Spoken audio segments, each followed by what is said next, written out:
Hello there everyone, welcome back to a brand new video. Today I am going to talk about a great science fiction show. So if you love science fiction and if you love the channel, don't forget to like and subscribe, because today I am going to talk about Red Dwarf yet again.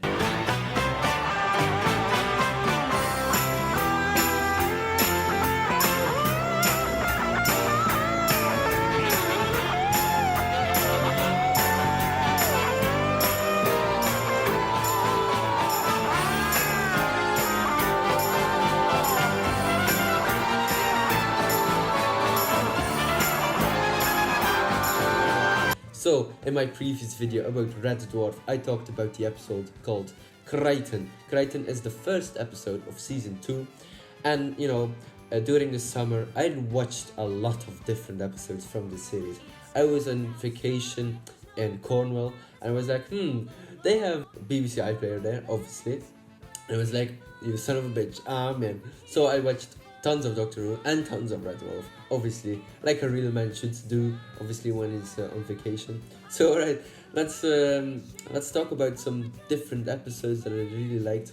Let's talk about the first episode that I really want to talk about. That is called episode 6 of the, it's episode 6 of the season 2, and it's called Parallel Universe, where obviously the crew meets their parallel universe selves, obviously from the guys meeting the girls, kind of like that. Red Dwarf season 3 is the first episode is called Backwards. It's entire episode where the premise is there's a world where everything is backwards. So everything is written backwards. Every sentence spoken is backwards, and they make a great laugh with it. Obviously, at the end of the episodes, when Cat actually needs to go to the toilet and he's still on this backwards planet, but if he goes in, it's fantastic. So right, the next one is Polymorph. There's a genetically shape-shifting alien on board, which actually makes sure that obviously the crew try to kill it, but obviously this polymorph or this alien is actually he has special powers where he actually gets every bad characterism from every character out of them. So for example, if somebody is afraid, he's no longer afraid. So stuff like that, very interesting. The next episode is episode 5 from season 3, Time Slides. So they find these photos or these pictures, and they actually can go inside of these pictures. So if they have a picture about the Second World War, they can just make fun of the big man with the mustache. So yeah, it's very interesting, obviously. So the 6th episode of season 3 is called The Last Day. So Crichton gets a message that he actually gets a replacement, and so they celebrate his last days on the ship, and obviously he doesn't want to go, so he just kind of dismantle that other replacement. So right, Red Dwarf season 4. Alright, we have Camille, which is like this alien who can transform into like the best looking character for the other person. Like for example, for Lister is obviously a hot babe, so there we go. Or someone who is really like relatable to him. He really wants to fall in love with him, but obviously Camila is an alien, so there we go. Alright, so we also have Dimension Jump, where they meet a parallel universe dimensional character, which is Arnold's Rimmer, but he's called Ace, and Ace is like this brave kind of character, but obviously Rimmer in the show isn't really brave. He's just like a douchebag, and sometimes very afraid. So there we go. So we have the Inquisitor. There's this time-traveling android who acts as a judge, jury, and executioner. So there we go. In Red Dwarf season 5, we also have very interesting episodes.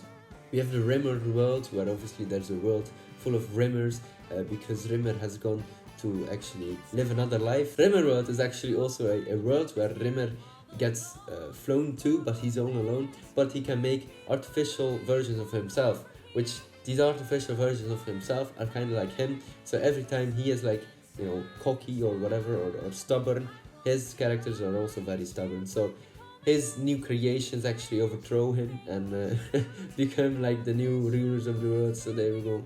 Red Dwarf season 7 has also great, interesting episodes. There's this great episode called Ouroboros where Lester, Cat and Crichton stumble upon a tear in the fabric of space that leads to another dimension. They meet parallel versions of Lester's old girlfriend Christine Kosciuszki, who becomes stranded on Starbuck. So that's a very interesting character too.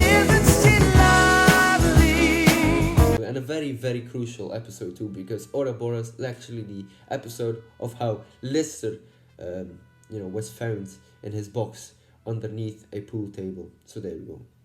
So yeah, but I think like great episodes in season 7, Stoke Me a Clipper, obviously Duct Soup, Blue is very interesting too.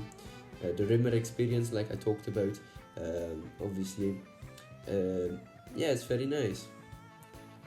Alright, in season 8 you also have very interesting episodes like Back in the Red Part 1, Part 2, also 2. And 3, obviously. Cassandra is also great. Crikey TV is nice. Pete Part 2 and Pete Part 1 are really nice. And Only the Good, which at the end of the episode, Rimmer gets to another parallel universe because he's not Ace Rimmer anymore.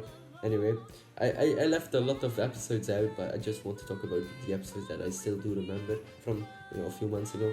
But at the end of Only the Good, Rimmer gets to another universe where actually he's like still the captain of the ship or something, I'm not quite sure.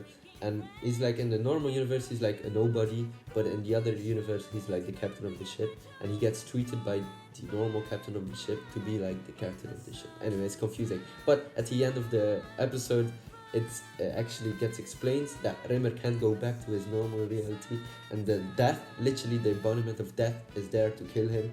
But he just kicks death right in the balls, and he says, "I'm not dead yet," and runs away. And that's how season 8 actually ends. But the great thing is there are plenty other and many seasons left. So we have season 9, season 10, season 11, 12 and 13. And the cool thing is that sometimes they actually just resurrect this series, because season 8 was from 1999 and season 9 till 13 are just series made during these 25 years, which is quite crazy, man. I love that, man. Red Dwarf is a fantastic show. Great humor, great jokes, and stuff like that. So, ladies and gentlemen, I just want to talk about my overall Red Dwarf, episodes, and I just want to talk about it because I really like this show, and it's only like €60 or $60 to buy the season 1 till 8 collection on Amazon, which is quite alright actually. Great episodes. And maybe hopefully one day I'll get to see more Red Dwarf episodes, but I will check it out. Bye.